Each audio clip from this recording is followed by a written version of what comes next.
읽으면 남습니다. 내비 책방. 안녕하세요. 내비 책방입니다. 오늘 소개해드릴 책은 다르면 다를수록입니다. 최재천 지음, 아르테 출판사입니다. 달라서 아름답고 다르니까 특별하고 다름으로 재미있다. 최재천 생태 에세이. 최재천 교수님은 국립생태원에서 초대 원장으로 일을 하셨어요.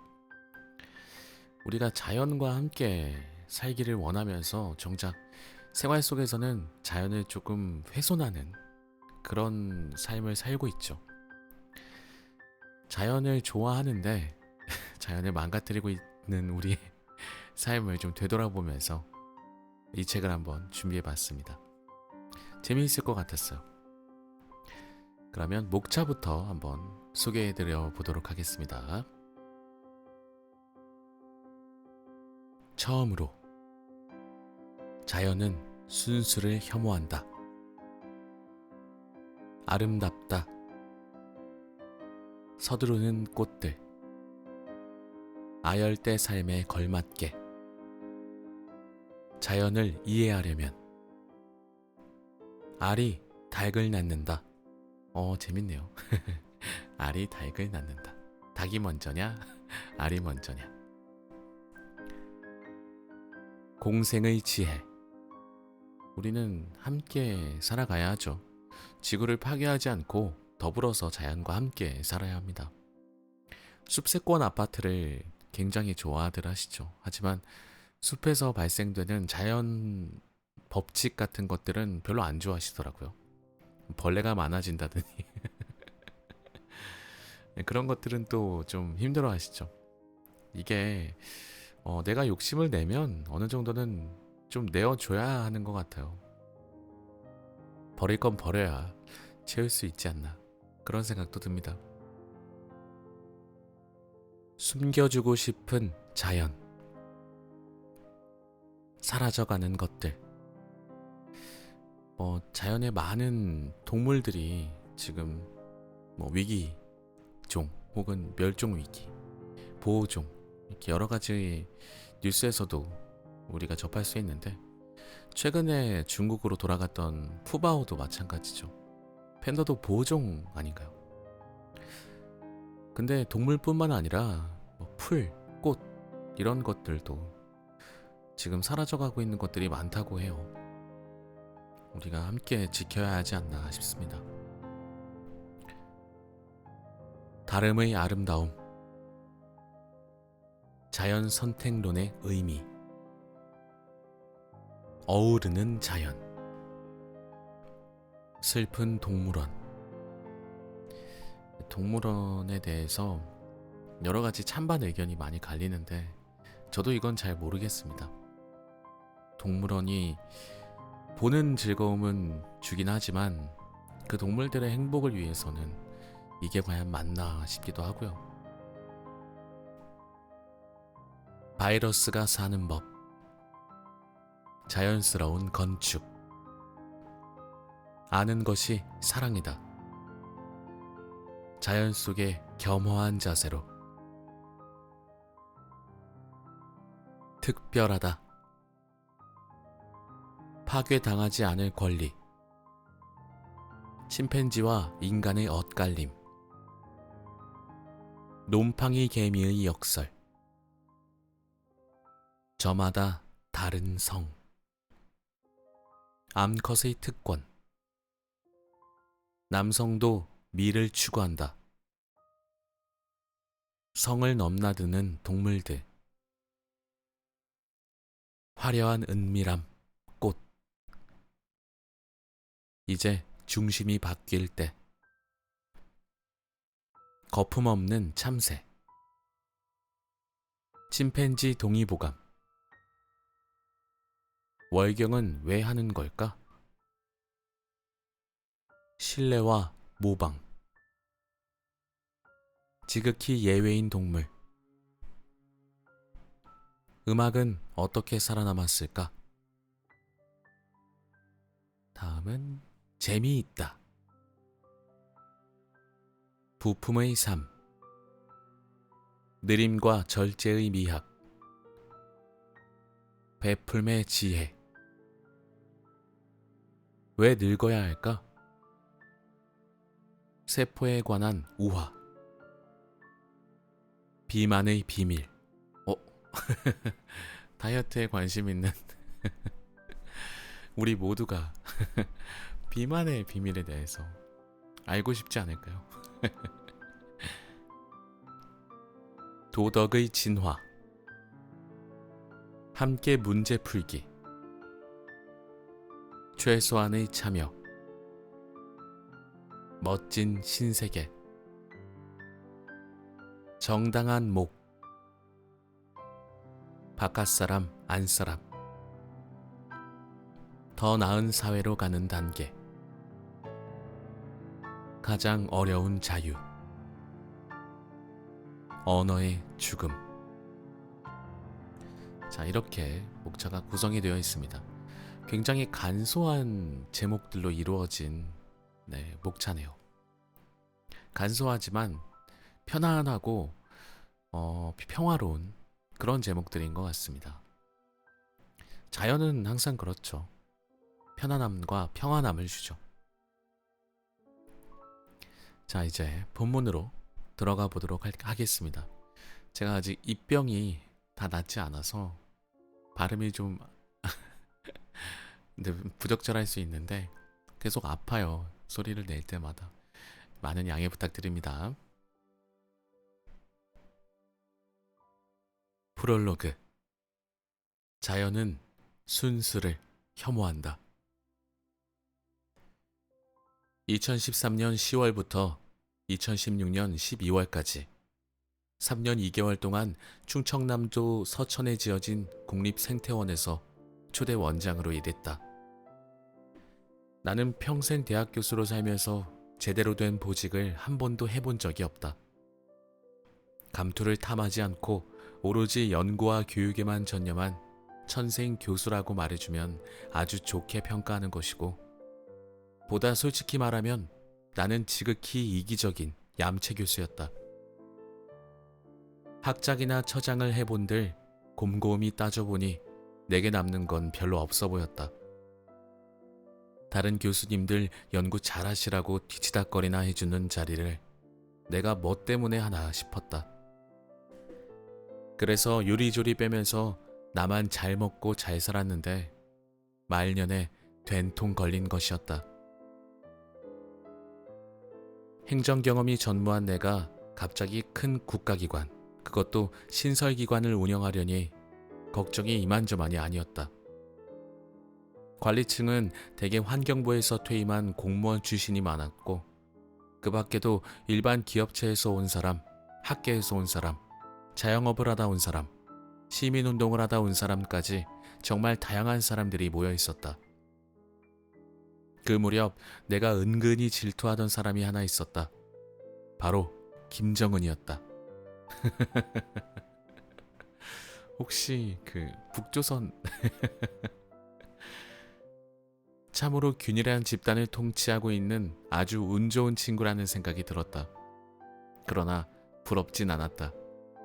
혹시라도 이 책이 특정한 사상이나 정치적 의견을 말하고 있지는 않습니다. 오해 없으시기 바랍니다.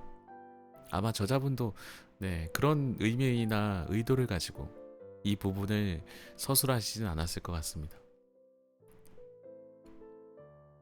그런 일사불란한 집단은 절대로 창의성을 발휘하지 못한다는 걸 잘 알기 때문이다. 창의성의 꽃은 혼돈의 풀밭에서 피어난다. 다양성이 창의성을 낳는다. 너무 좋은 말씀입니다. 창의성은 혼돈의 풀밭에서 피어난다. 다양성이 창의성을 낳는다. 자연은 순수를 혐오한다. 다윈 이래 가장 위대한 생물학자라고 칭송받다가 거의 정확하게 지금 내 나이에 요절한 해밀턴 교수가 남긴 명언이다. 우리나라 과학책 분야의 영원한 베스트셀러 이기적 유전자는 리처드 도킨스가 해밀턴의 이론을 일반 독자에게 알기 쉽게 풀어준 책이다. 다들 많이 보셨을 것 같아요. 이기적 유전자. 어느덧 이 땅에서 연례 행사처럼 벌어지는 조류독감은 우리가 기르는 닭의 유전자 다양성이 고갈돼 벌어지는 생태 재앙이다. 오, 이건 몰랐네요. 조류독감이 닭의 유전자 다양성이 고갈돼서 벌어진다고 합니다. 비록 당장은 한두 마리의 닭이 비실거리지만 자칫하면 유전자 다양성을 상실해 거의 복제닭 수준인 수천 마리가 순식간에 감염될 수 있다는 걸 알기 때문에 몽땅 끌어다 묻는 것이다. 그러면은 이거는 닭도 순종이라는 말일까요? 그러니까 비유하자면 우리가 어떤 특정한 종류의 강아지가 있듯이 현재 닭들도 그런 상태로 계속 사육이 된다는 말일까요? 그러다 보니까 한 가지의 어떤 부족한 부분이 전부 다 대대손손 이어지면서 그 부분을 이제 파고드는 바이러스가 생기면 전부 다 죽어버리는 거겠죠. 우리 정부는 자꾸 철새들에게 손가락질하지만 정작 그들은 조류독감 바이러스가 돌아도 몰살하지 않는다. 유전적으로 서로 다르기 때문에 유행하는 바이러스에 운 나쁘게 취약한 몇 마리만 죽을 뻔이다. 자연은 순수를 혐오하고 다름을 추구한다. 이 부분이 이제 정리가 되네요. 자연이 왜 순수를 혐오하는지, 그 순수라는 게 어떤 의미인지 여기에서 또 한번 생각해 볼 수 있었네요. 우리가 짓고 있는 농사도 마찬가지다. 예전에는 여러 다양한 식물들이 한데 어울려 자라던 곳을 우리가 깨끗이 밀어내고 딱 한 종류의 식물만 심는다. 마침 우리가 심어놓은 그 작물을 특별히 좋아하는 해충에게는 더할 수 없이 신나는 일이다. 자연 생태계에서는 자기가 좋아하는 식물을 다 먹어치우고 나면 갈등의 순간이 찾아온다.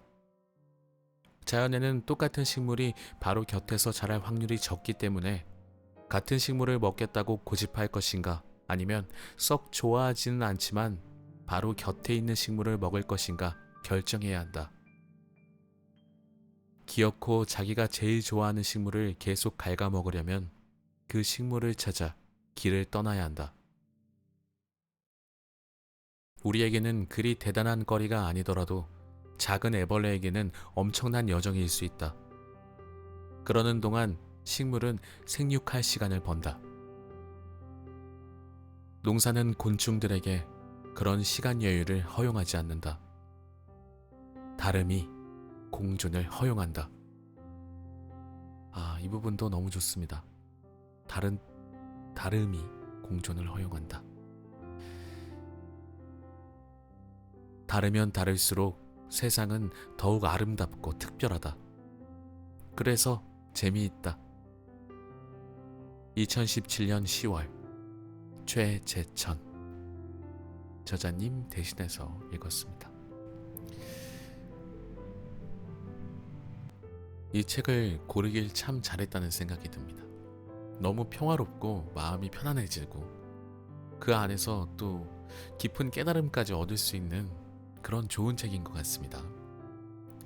프롤로그만 읽었는데 이렇게 마음에 쏙 드는 책을 만났을 땐 정말 행운이에요. 그리고 이것이 바로 일상의 소소한 행복 중에 하나가 아닌가 싶네요.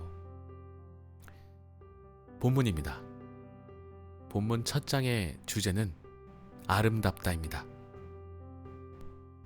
서두르는 꽃들. 봄이 깊어지면 온 나라에 벚꽃이 만개한다. 벚나무는 참 재미있는 나무다. 지금은 벌들이 잉잉거리며 꽃들을 찾지만 이제 곧 꽃이 지고 나면 벚나무는 개미들 차지가 된다. 벚꽃은 여느 꽃들과 마찬가지로 꽃 깊숙이 꿀샘이 있어 그곳을 찾는 벌들에게 단물을 제공하는 대신 꽃가루를 운반하게 한다. 그런데 벚나무는 꽃속 외에도 꽃 밖의 꿀샘들을 갖고 있다. 이파리 밑동마다 한 쌍의 꿀단지들이 달려있다. 이른바 꽃밭꿀 죄송합니다. 꽃밭꿀샘이라 부르는 그곳에는 개미들을 위하여 벚나무가 특별히 단물을 담아둔다. 꽃밭꿀샘을 갖고 있는 식물은 벚나무만이 아니다. 우리나라에도 적지 않은 수의 식물들이 꽃밭꿀샘을 마련하여 개미들을 유혹하고 있지만 열대로 갈수록 훨씬 더 많은 식물들이 꽃 밖에도 다양한 모습의 꿀샘들을 지니고 있다. 식물의 종류를 막론하고 꽃밭꿀샘은 모두 오로지 개미를 위해 마련된 기관이다. 개미가 집에 간 틈을 타 다른 곤충들이 가끔 들르기는 하지만 개미가 주된 고객이다. 당분을 얻는 대신 개미는 식물을 초식 곤충들로부터 보호한다. 식물과 개미가 오랜 진화의 역사 동안 상생의 지혜를 함께 터득한 결과이다. 벚꽃 구경은 많이 해봤어도 벚나무에 꽃밭꿀샘이 있다는 걸 아는 이는 그리 많지 않을 것이다. 금년에는 벚꽃이 지고 난 후 파란 이파리들이 돋아나면 꽃밭꿀샘을 찾아 혀를 한번 대보길 권한다. 개미밥을 빼앗는 일이니 조금 미안하기는 하지만 혀끝을 감싸는 은은한 단맛이 그리 나쁘지 않을 것이다. 벚나무는 또 한 가지 별난 속성이 있다. 이파리가 돋기 전에 벌거벗은 가지 위에 꽃부터 피운다. 무엇이 그리 급해서 겨울이 가기 무섭게 꽃잎부터 터뜨리는 것일까? 하지만 우리 사냐를 둘러보면 성질이 급한 건 벚나무만이 아니다. 이른 봄눈도 채 녹지 않은 새벽, 창밖에 무슨 인기척이 있어 내다보면 그 찬 공기에 저만치 비켜서서 두툼한 털옷을 벗고 하얀 속살을 드러내는 북유럽의 여인 같은 꽃, 목련도 마찬가지다. 앙상한 가지 위에 덩그러니 꽃들만 벌거벗고 서 있다. 시기적으로 보면 목련보다 늦게 피지만 워낙 온 사방에 피는 바람에 봄의 전령으로 불리는 개나리도 역시 꽃이 먼저 피는 식물이다. 모든 생물에게 번식이 궁극적인 목표라면 식물도 한철 열심히 벌어 에너지를 충분히 축적한 다음 꽃을 피워야 순서일 것 같은데 개나리, 목련, 벚나무들은 무엇이 그리 급해 번식부터 하고 보는 것일까? 필경 지난해에 미리 에너지를 아껴두었다가 새 봄이 오기 무섭게 목표를 달성하느라 온 힘을 다하는 것이리라. 심장의학자 마이어 프리드먼과 레이 로젠만에 따르면 세 가지 타입의 사람들이 있다고 한다. 지나치게 경쟁적이고 공격적이며 모든 일을 조급하게 서두르는 사람들은 이른바 A타입에 속한다. A타입 사람들이 바로 교통사고도 더 잘 당하고 심장마비도 더 잘 일으키는 문제의 사람들이다. B타입은 A타입에 속하지 않는 사람들을 가리킨다. 그들은 A와 B 외에도 전혀 야심이 없는 맹인 무직자들을 C타입으로 애써 구별하기도 했다. 과학적인 근거는 물론 설득력도 별로 없는 분류지만 많은 사람들의 호응을 얻어 결국 사전에까지 실린 개념이다. 어색하긴 하지만 비유를 하자면 우리 사냐에는 별나게 A타입 꽃들이 많은 것 같다. 미국에서 15년을 살았지만 한 번도 봄이 이처럼 발악하듯 달려온다는 느낌을 받아본 적이 없다. 빼앗긴 들에도 봄이 오는가 라고 물었던가. 늘 가난과 역경 속에 살아야 했던 우리 선조들에게 봄꽃들은 그렇게 발악하듯 봄이 왔음을 알려야 했는지도 모른다. 춥고 긴 겨울을 견뎌내고 한번 화려하게 불태운 후 1년 내내 또 내년 봄을 위해 허리를 졸라매야 한다. 시작은 요란하게 하고 이내 시들해지는 일들이 우리 주변엔 너무나 자주 벌어진다. 봄날 내내 벚꽃, 개나리, 진달래, 철쭉이 한바탕 휩쓸고 가면 우린 텅 빈 뜰에 아카시아가 필 때까지 기다려야 한다. 봄꽃들을 볼 때마다 나는 우리의 빨리빨리 근성이 어쩌면 상당히 오래전부터 우리와 함께 있었는지도 모르겠다는 생각을 한다. 그 긴 판소리 완창을 다 듣던 인내의 민족이라 하지만 과연 우리가 늘 그렇게 여유 있는 민족이었을까 의심해 본다. 은나라 시절 소부와 허유가 정치 참여를 권유받았을 때 냇물에 귀를 씻었다는 얘기는 사실 역설적으로 그 당시 정치가 얼마나 썩었던가를 말해준다. 우리 선조들이 줄기차게 느림의 미학을 찬미했던 사실도 어쩌면 너무나 급하게 돌아가는 세상을 개탄하여 나온 것은 아닐까 싶다.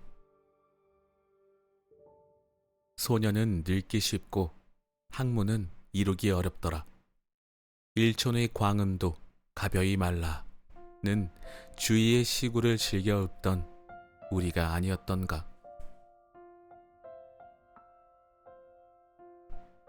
아열대 삶에 걸맞게. 비오는 소리를 듣고 나는 알았다. 우리나라의 기후가 변하고 있다는 것을. 1980년대 초반 머리털 나고 처음으로 열대라는 곳에 갔을 때 겪은 웃지 못할 추억이다. 영화에서나 보던 정글 속으로 들어선 지 1시간이 채 되었을까. 갑자기 새들의 쥐저김이 멈추고 주변이 어두컴컴해지더니 어디선가 우우 하는 소리가 들리기 시작했다. 온 사방을 포위하며 접근하는 원주민들의 북소리 같기도 하고 저편 언덕 너머로 떼를 지어 달려오는 이름 모를 야생동물들의 발굽소리 같기도 한 그런 음산한 소리였다. 나는 순간 가던 길을 멈추고 황급히 사방을 둘러보았다. 언제 어디에서 무엇이 튀어나올지 모르는 그런 상황이었다. 등골이 오싹하며 숨이 가빠지기 시작했다. 사람의 흔적이라곤 보이지 않는 깊은 정글 한복판에서 부스럭 소리가 날 때마다 그쪽으로 온몸을 돌려대는 내 모습을 누군가가 숨어서 지켜보았다면 웃음을 참기 어려웠을 것이다. 한참을 그러고 서 있는데 후드득 빗방울이 듣더니 이내 퍼붓기 시작했다. 정글이란 워낙 울창한 나뭇잎들로 지붕이 덮여있는 곳이라 비가 내리기 시작하고 한참이 지나야 새기 시작한다. 그 후에도 똑같은 일을 서너 번이나 겪으면서도 나는 그 소리가 무슨 소리인지 알아채지 못했다. 그 소리와 비를 연결하지 못한 것이다. 그러던 어느 날 아침, 산에 갈 차비를 하고 있는데 호련 창밖이 어두워지며 그 문제의 소리가 들렸다. 도대체 누가 그 소리를 내는가 알아보려 급히 창 쪽으로 다가서려는데 굵은 빗줄기가 연구소 양철 지붕을 때리기 시작했다. 빗소리였다. 그 문제의 소리는. 빗방울이 어딘가를 때리는 소리도 아니었다. 빗줄기가 공기를 가르며 내려오는 소리였다. 열대에는 하루에도 몇 번씩 그런 비가 내린다. 방울방울 줄기줄기 내리는 것이 아니라 누군가가 저 위에서 양동이로 쏟아붓듯이 쫙쫙 내린다. 나는 내 자신이 새롭게 발견한 그 소리에 매료되어 문밖 처마 밑에 서서 한참 동안 하염없이 비 내리는 소리를 들었다. 1994년 여름의 끝자락에 매달린 어느 날 15년간의 외국 생활을 접고 귀국한 내 귀에 바로 그 소리가 들렸다. 서울대학교에 부임은 했으나 아직 연구실을 배정받지 못하여 같은 학과 노 교수님께서 내주신 작은 방 창틈으로 흘러드는 그 소리는 바로 내가 열대에서 듣던 그 소리와 조금도 다르지 않았다. 그러더니 금세 쏟아지기 시작했다. 어려서 보던 그런 빗줄기가 아니었다. 연구를 하러 머물렀던 열대에서 보고 신기했던 바로 그 빗물자락이 내 고향 산하에 쏟아지고 있었다. 과학을 하는 사람이 한갓 느낌을 가지고 떠들어댈 수는 없는 문제라 그동안 입을 다물고 있었는데 드디어 최근 기상 전문가들이 보다 확실한 증거들을 제시해 주었다. 조심스레 우리나라 기후가 이제는 아열대성에 가깝다고 말한다. 비는 이미 열대의 가락을 흥얼거린 지 오래된 것 같다. 지난 세기 동안 우리나라의 연평균 기온은 거의 섭씨 2도 가까이 상승했다. 세계 평균이 0.42도인 것에 비하면 엄청난 변화다. 특히 지난 30년간의 상승폭이 무려 3.4도에 달한다는 기상청의 발표는 대단히 충격적이다. 세계적인 지구온난화 추세에 비해 우리나라가 특별히 가파른 변화를 겪는 까닭이 무엇일까? 삼면이 바다로 둘러싸인 반도라는 점과 무관하지 않을 것이다. 우리나라 근해의 수온이 높아져 예전에는 볼 수 없었던 형형색색의 열대성 물고기들을 보게 된 지는 퍽 오래되었다. 예쁜 열대어들이 올라온 것은 그리 끔찍하게 느끼지 않겠지만 고기 그물 가득 올라오는 물컹물컹한 열대 해파리는 어찌하랴. 겨울철 해수 온도의 상승은 잠옷 심각하다. 1990년대 이전만 해도 이 땅의 장마철은 거의 예외 없이 6월 하순에 시작하여 7월 중순이면 끝이 났다가 8월 말에서 9월 초에 잠깐 이른바 가을 장마가 찾아오곤 했다. 그런데 근래에는 7월과 8월에 걸쳐 장마가 이어지며 특히 7월 말과 8월에 집중호우가 내리고 있다. 예전이라고 장마철에 장대비가 억수같이 쏟아지지 않은 것은 아니었다. 하지만 우리나라의 장마는 대체로 지겹도록 꾸준히 몇 날 며칠이고 비가 내리는 형태였지 갑자기 100mm 이상 게릴라성 폭우가 국지적으로 쏟아지는 형태는 분명 아니었다. 장맛비를 표현하는 말도 주로 주룩주룩 또는 추적추적 정도였지 게릴라라는 말까지 동원해야 할 정도는 아니었다.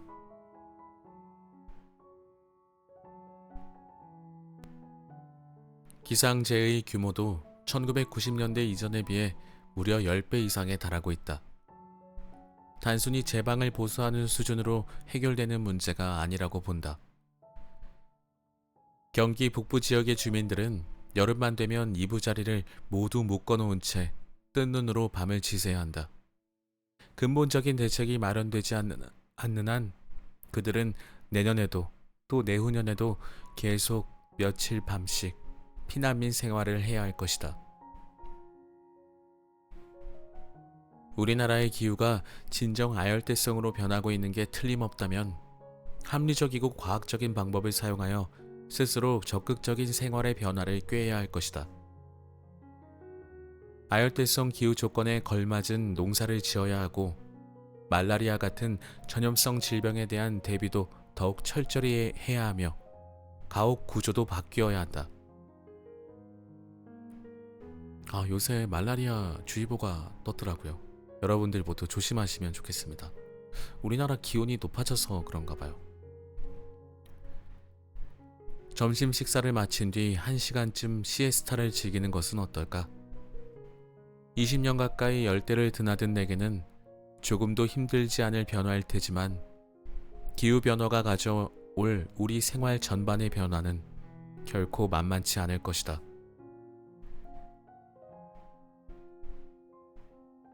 자연을 이해하려면 우리 사회는 이른바 님비 현상이라 부르는 집단 이기주의가 팽배하다. 환경운동도 아주 가끔은 님비의 오류를 범한다. 동물 생태학자로서 맞아, 동물 생태학사, 동물 생태학자로서 맞아 죽을 얘기인지도 모르지만 환경보호도 다 우리가 살려고 하는 짓이지 무작정 자연을 살리기 위해 우리가 죽을 수는 없는 일이다. 우리나라에 어느새 환경운동연합과 같은 힘있는 시민단체가 생겨났다는 것은 참으로 자랑스러운 일이다. 이제 다음 단계는 성숙해지는 일이다. 그러자면 배워야 한다.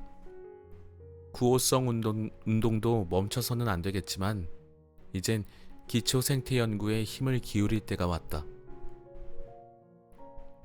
한 번은 한국동물학회가 저명한 영국의 개미학자를 초청한 일이 있다.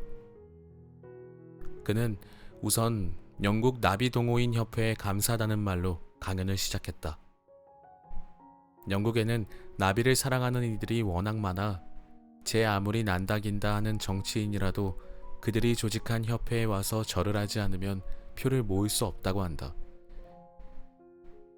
나비 동호인 협회의 도움으로 당선된 의원들이 나비를 보호하는 법안에 손을 댈 것은 너무도 당연한 일이리라. 그렇게 해서 절멸 위기에 놓인 부전나비 한 종을 보호하기 위하여 적지 않은 예산이 책정되었다. 많은 환경보호 운동들이 그렇듯이 그들도 그 부전나비의 서식지를 몽땅 사들인 후 말뚝을 뺑 둘러받고는 자족의 술잔을 높이 치켜들었다. 그러나 그들의 기대와는 달리 부전나비의 수는 오히려 더 빨리 줄어들었다. 그래서 뒤늦게나마 부전나비의 생태를 연구하기로 했다. 부전나비가 개미와 공생한다는 사실을 알고 영국의 개미학자에게 연구비가 주어졌다. 돈이 자꾸 이렇게 움직이네요. 이것도 참 재밌습니다. 그 부전나비의 애벌레는 개미가 개미굴로 데리고 들어와 키워줘야만 나비가 될 수 있다. 와, 이것도 되게 재밌네요. 나비의 애벌레를 개미가 데리고 가서 키워줘야 한대요. 왜 키워주는 걸까요? 개미에게 주어지는 것은 무엇일까요? 연구 결과는 의외로 간단했다.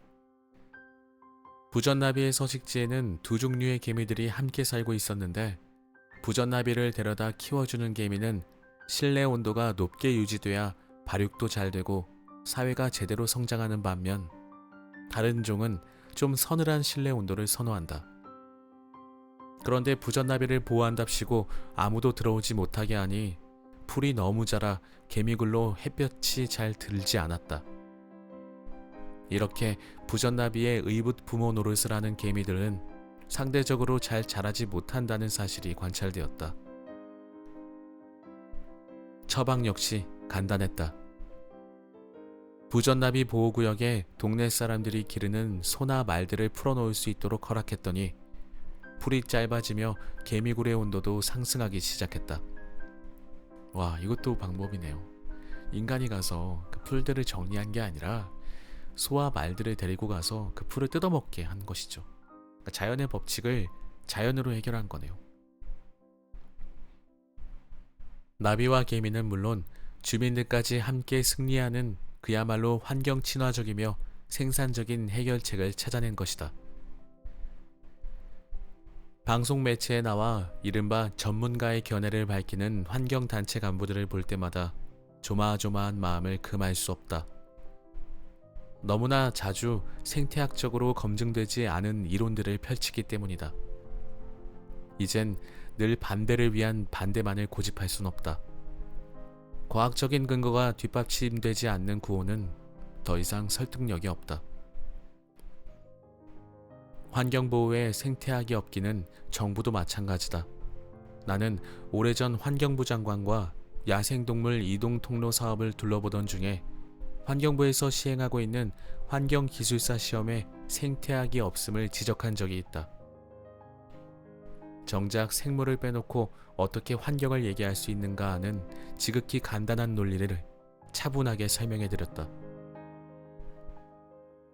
한참 내 강의를 듣던 그는 동행한 국장에게 생태학 과목을 당장 추가하라고 지시해 나를 놀라게 했다.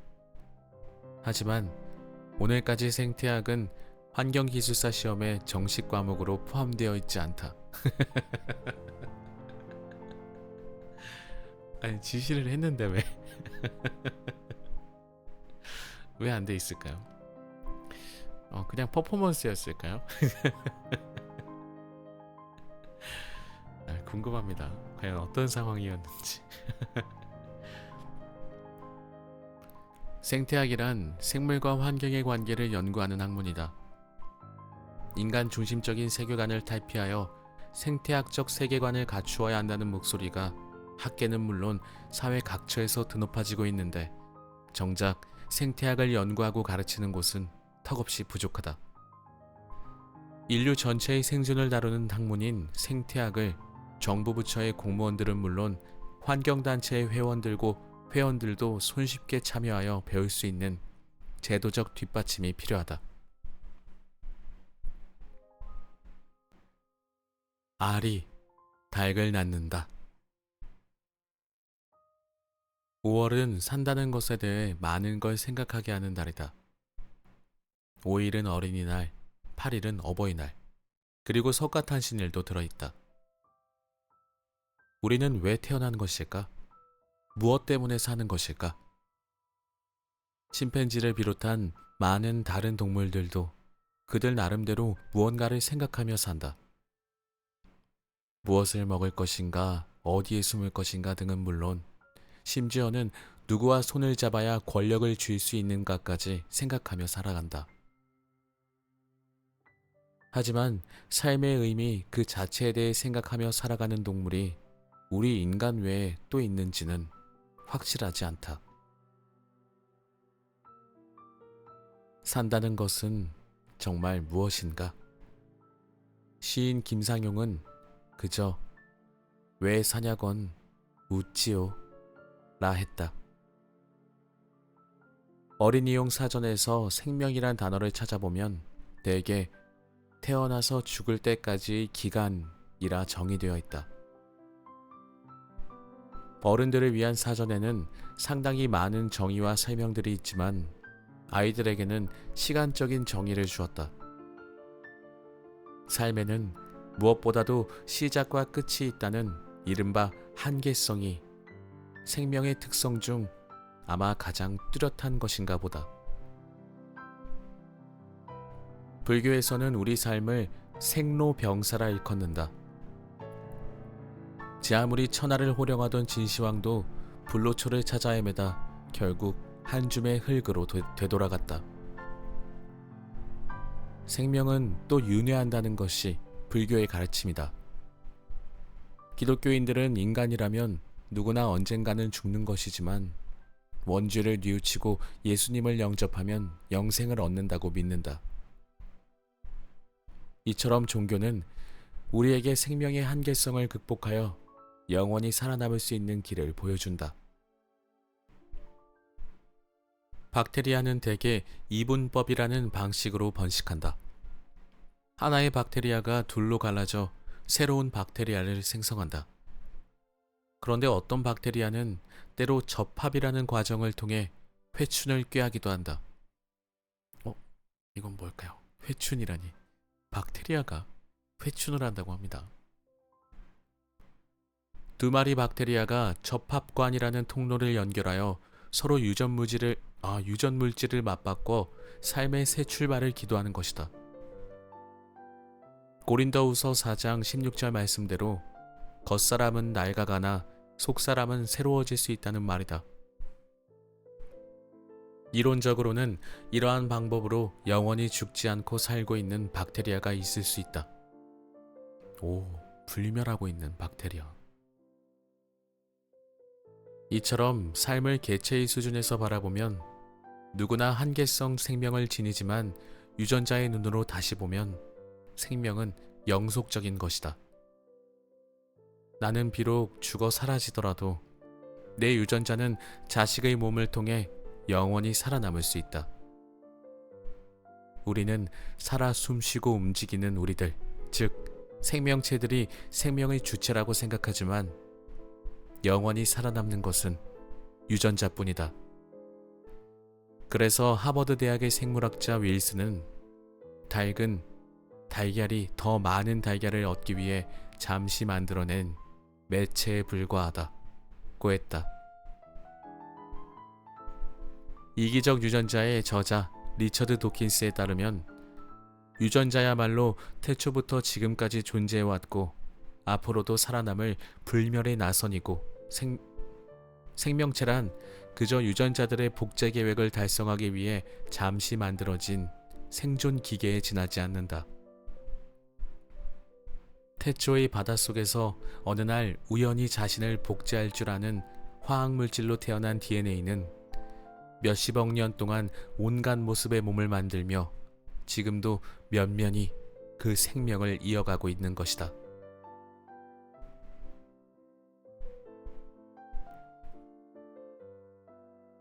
공생의 지혜. 어렸을 때 시골에서 삼손들로부터 전해 들은 얘기다. 광복되기 얼마 전 폐색이 짙어가던 일본군이 가미카제 특공대에 보낼 젊은 학도들을 차출하던 시절 아버지가 뽑혔다는 소문이 돌았다고 한다.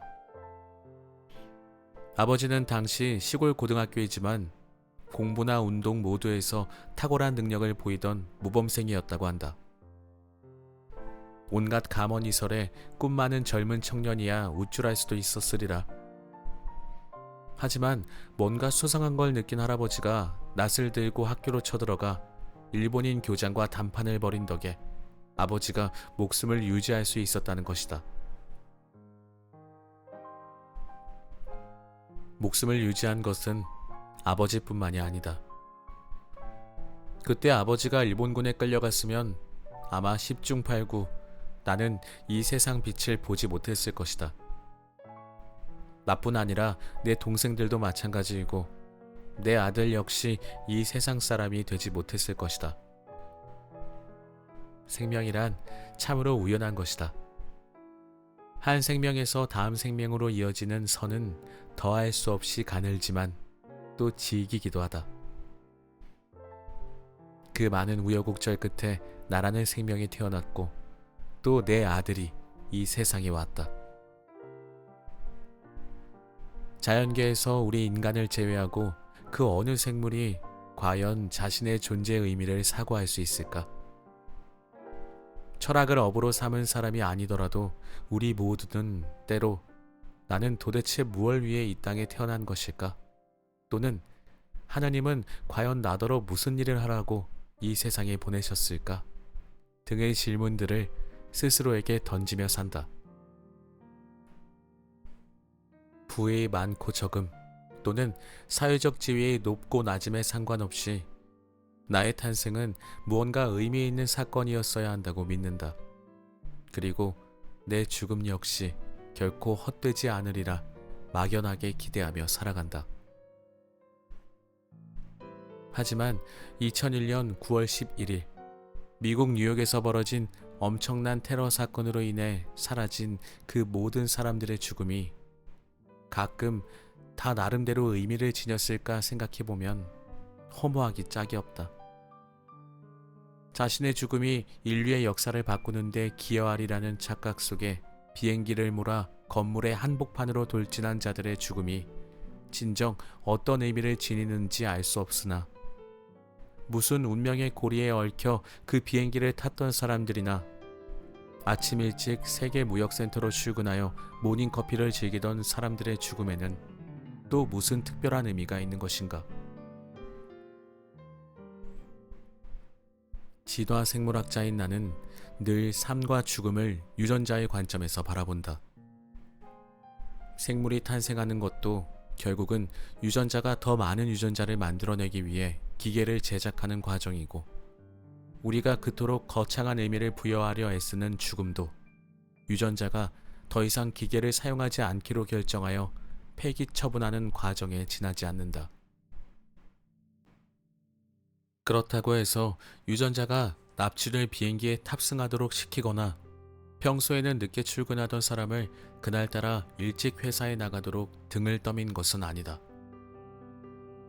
죽은 이들의 몸 안에 있던 유전자들도 그날 그렇게 운명이 그들의 숨을 거둬갈지 전혀 알지 못했다. 생물이 유전자의 지시에 따라 죽으라면 죽고 살라면 사는 것은 결코 아니다. 여러 유전자들이 모여 만든 생물체는 생명을 경외하며 죽음을 두려워하게끔 진화했다. 이 세상에 그 어느 동물도 죽음 앞에 두려워하지 않는 것은 없다. 죽음을 전혀 두려워하지 않는 개체가 오래 살아남아 번식을 제대로 할 리 만무하기 때문이다. 그렇다면 도대체 테러리스트들의 생명과는 어디서부터 잘못된 것일까? 그들의 자살 행위가 전혀 적응적이지 못한 것은 아니다. 약자들의 입장에서는 한두 사람의 장렬한 죽음이 모두에게 엄청난 힘을 줄 수 있다. 강자가 약자를 붙들고 동반 자살을 기도하는 법은 없다. 그래서 팔레스타인 사람들은 죽은 자기 동료를 몇몇을 애도하기는커녕 그 죽음으로 얻은 수많은 적의 목을 들고 거리로 뛰쳐나온다.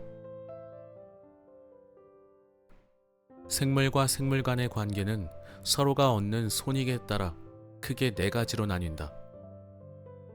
개미와 진딧물, 그리고 꽃과 벌 사이처럼 양측이 모두 이득을 얻는 관계를 공생이라 부른다.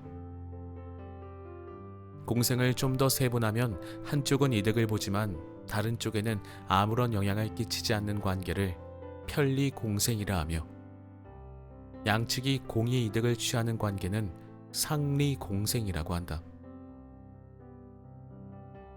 한쪽은 손해를 보는 대신 다른 쪽에는 이익이 되는 관계로는 포식과 기생이 있다. 남을 잡아먹고 사는 동물이나 남에게 빌붙어 사는 생물들이 만드는 관계들이다. 이런 관점에서 보면 호랑이와 모기는 비슷한 존재들이다. 그리고 양측이 모두 피해를 입을 수 있는 관계는 말할 나위 없이 경쟁이다. 그런가 하면 나도 손해를 보지만 남의 손해가 내 것보다 크기만 할 때 성립하는 관계는 악의에 의한 관계인데, 이론적으로는 가능하지만 자연계에서는 마땅한 예를 찾기 어렵다. 이거는 그럼 인간들만 하는 걸까요?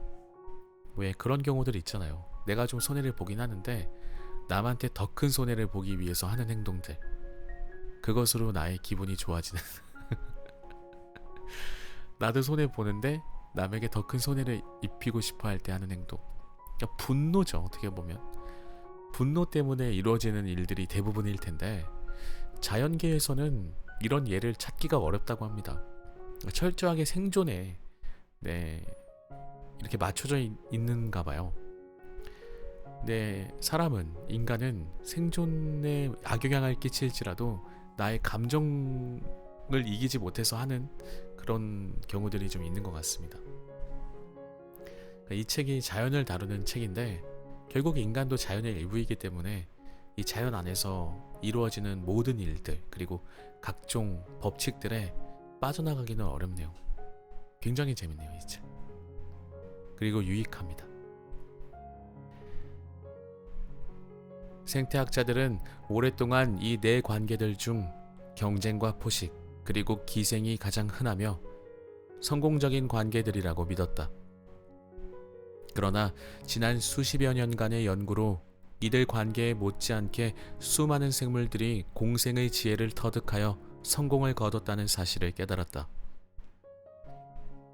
악의에 의한 관계는 자연계의 그 어느 곳에도 발을 붙이지 못했다. 인간 사회를 제외하고. 와, 그렇네요. 네. 마지막 줄에 딱 나오네요. 저자분께서 말씀해 주십니다. 악의, 분노죠. 미움, 이런 감정들인데, 그런 관계는 자연에서는 그 어느 곳에도 발을 붙이지 못했대요. 인간 사회 빼고. 너무 무서운 한 줄이지 않았나 싶습니다. 자, 이렇게 해서 오늘의 책 다르면 다를수록 이 책 너무 재밌네요. 너무 재밌고 자연에 대한 것들을 배우기도 하지만 사람에 대한 것들을 더 많이 배울 수 있는 책이 아닌가 싶습니다. 결국에는 우리가 잘 살기 위해선 자연도 잘 돌아가도록 지켜주고 보호해주고 또 가꿔줘야 하지 않나 하는 생각을 말씀드리면서 오늘의 책 다르면 다를수록 과연 재미와 유익함이 함께 있는 책이 아닌가 싶습니다. 들어주신 여러분들 모두 감사드리고 빨리 입병 나아서 다시 돌아올게요. 다음에는 또 다른 책으로 찾아뵙도록 하겠습니다. 감사합니다.